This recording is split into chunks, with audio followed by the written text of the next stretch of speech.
Hickok 45, what I've got. Thanks to NC Silencer, I've got a M&P22 compact, and especially with a Mac Brothers silencer or suppressor on it. This particular suppressor is called the Lima model. I think it's Lima, I don't think it's Lima, but Rose by any other name is still the Rose, right? And this is going to be a quiet Rose, or at least a more quiet Rose when I pull the trigger. So let's take a couple of shots. You get a little bit different point of impact with the suppressor on it, but yeah, that's just the way it goes. Got to call up to Kentucky and get some Kentucky windage going. See, I know how to do it. I'm going to save that today's, excuse me, vase, right? Boom. Now this is pretty much standard ammo I'm shooting. Okay, you know, it's kind of quiet, rather quiet. Let's try a 2 liter out there. Boom, cool. Like I said, there's a different point of impact. It tends to want to go to the right. All right, so I know how to correct that. Heck with you people in Kentucky, I don't need you guys. Look, if it shoots to the right, all I've got to do is what? 2 steps to the left. There we go, took care of it.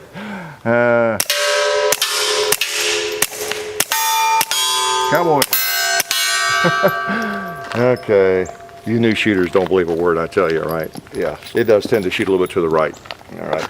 But again, that is the purpose of Kentucky windage. I use that phrase a lot. I make fun of my relatives in Kentucky and everything else, but it does involve, and I'm not going to charge you for this, it's simply, when you know your sights are off or it shoots high, you just hold down a little bit. You might even hold off the target or something. Say I have a gun that shoots incredibly to the left, for example, but I want to hit that red plate for some reason with the sights I have.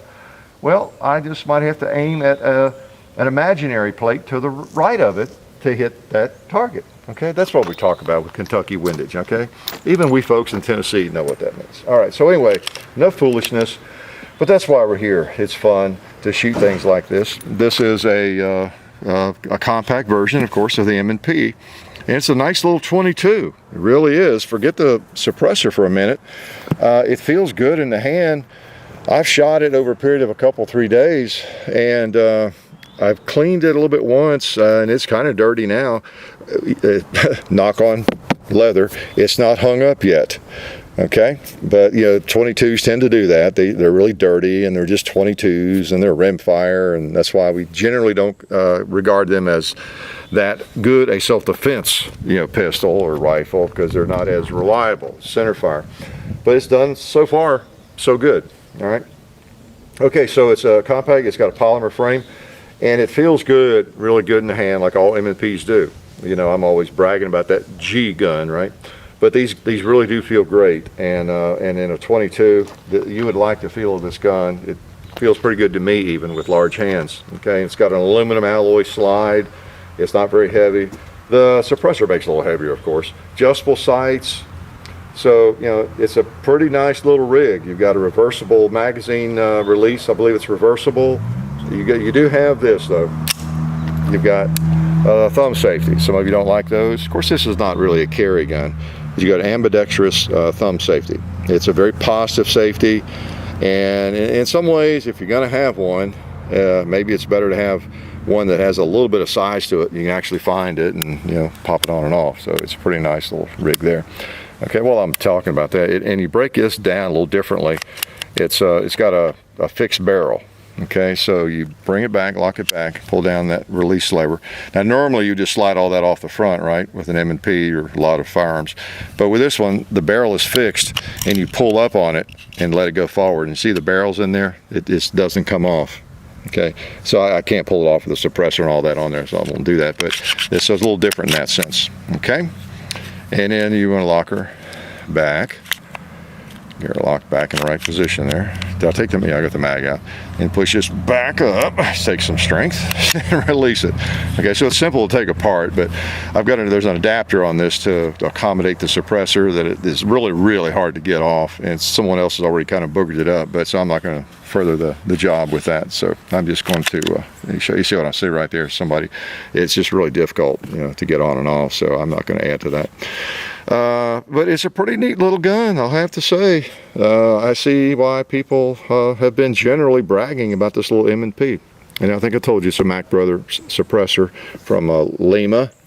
And it's made in Sturgis, South Dakota. And of course, that's kind of biker mecca, right? You would expect a lot of bikers up there, probably in their garages, making suppressors, right? To become assassins, right? Bikers, right? Especially Harley riders. They're all just ne'er-do-well assassins, right? You believe that? I'm just playing with you. You know, that's the myth, isn't it? That's the fantasy. Anybody that has a suppressor on a firearm, they must be planning to assassinate somebody, or they've got some covert activity going on. Well, yeah, maybe that has happened somewhere outside of a James Bond movie somewhere. Generally speaking, these are popular around the planet, around the world, in countries that have a little bit of freedom, you know, or a lot of freedom, just for what we're doing, to shoot in a more civilized manner. You notice I didn't have my ears on, did I? Unless I had them on by habit. I don't think I put them on. Yeah, I don't need my ears. So that's what that's all about. Now, negatives. Does have the magazine disconnect, so trigger will not pull unless the magazine's in it. All right? So, appreciate that. Cool little gun, with or without the suppressor. Let's leave it on for a little bit. Is that okay if I do that? I should have been loading while I was yakking at you. Magazines are pretty cool. They got the little, controls there where you just grab it and pull down the follower. Makes it easy to load. A lot of 22 mags have those. This one's especially convenient, I'll have to say. You can actually grab it easily. Feels good. Okay. Magazine seems like a quality piece of hardware. I haven't had a problem yet. Here's the other magazine. We just have the 2 mags, so we're not in any kind of high capacity assault mode here with this thing. We'll shoot it a little bit, enough to give you an idea about it. I have shot it enough to get an idea about it. I'll give you my verdict so far. We may start having all sorts of problems as it gets dirtier, but I like it. It's a good shooter. Feels good in the hand. The sights are right on without the suppressor. Unless they've moved when I take the suppressor off. Now, I shouldn't have said that. I won't be able to hit anything probably when I take the suppressor off. But yeah, they seem to be in pretty good shape. Again, we'll fire a couple more here with the suppressor. What makes this? Oh, let's shoot the pot while the suppressor's on. How's that? Okay. Oh man. Now those are tough pots, no doubt about it. So I don't know what it may take both magazines to even get its attention. A little face on it. How's that? Go to the backside. Woo. Okay. Got to finish him off. Wow. Little piece took off there, didn't it? Where's my mag? There it is. Oh, I still have another round. Thought it was empty. Woo. You get some weird sounds, don't you? Okay. Yeah. That's enough on that guy. Oh, there's a pot down there. Rascal. Boom. That's a neat sound. Again, I was using Kentucky Windage because it wants to go to the right. Okay. And buy them. I stick to one platform as far as my primary firearms, but I've got one that police trade-in that we got from Bud's in the 40 caliber. You know, still have that gun, and it's a fine piece of hardware. It feels good, and it actually serves a purpose around the place. Okay, you know, we've talked a lot about how certain firearms that maybe they're beat up a little bit, maybe they're used, maybe they're a police trade-in, but they still function just fine. You know, maybe they make because of the price you get them for, they serve as a truck gun or something, whatever you want to call it, a basement gun, you know, barn gun, yard gun, whatever purpose you might have. Okay. Now don't let me forget. My ear's on. There we go. All right. Now let's see if the sights are on a little better. They probably won't be able to hit anything now. I'll try a 12 ouncer right there. Yeah. Now it's weird being able to hold right on the center. I'm gonna hold on the cowboy, kind of in the middle there somewhere. Yep, right there.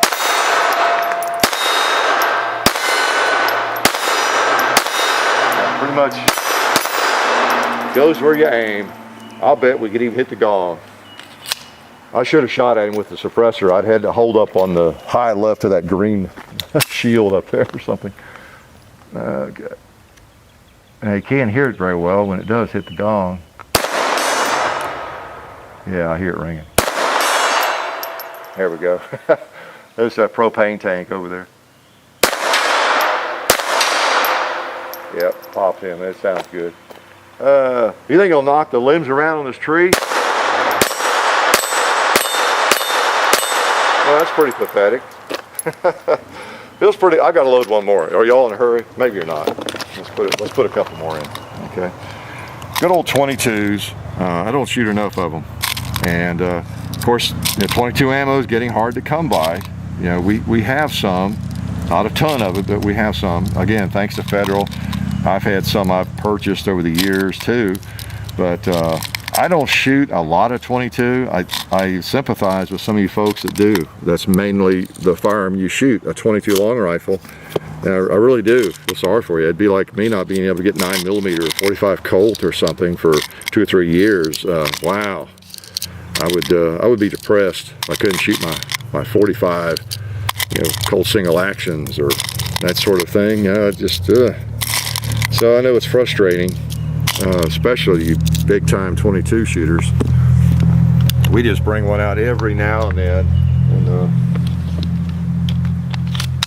let's see. Let's shoot something kind of fast with it.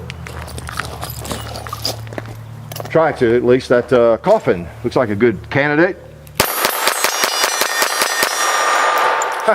Strung them up there. That's cool. And let's go down here and shoot these plates. I'm impressed with how it has not hung up yet, because 22s just do that. They just don't handle the dirt well.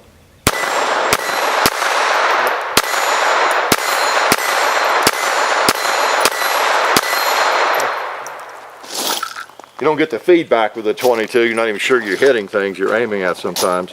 But pretty neat little gun, M&P22 compact. From Smith Wesson. And now this one, I understand, is made in this country. This is a new product. They've had some that were made overseas. This is not this gun, but so the M&P22 compact is it's an American-made firearm by Smith Wesson. That's right. Oh, did I mention it has a magazine disconnect? Cannot pull the trigger without a magazine in it. Okay. Again, yours look a little different. It'll be flush on the front. Well, unless you get a threaded barrel and a suppressor for it, which probably most of you have, right? Adjustable sights, cool little gun, 17 ounces. And one thing I will say, I read where someone was talking about how it's a great little gun, training for the full-size guns. You say maybe you carry the M&P 40 on duty or something, more expensive to shoot. So maybe you use this for training and cheaper to shoot, less recoil and all that kind of. Well, I've talked about that before, so I won't go into depth on that, but I don't agree with that too much. I really don't. I differ from what most people seem to have to say about that. If you're training for a bigger caliber gun because you carry it, whether you're a civilian or in law enforcement, military, whatever, most of your training needs to be with that gun, with that recoil.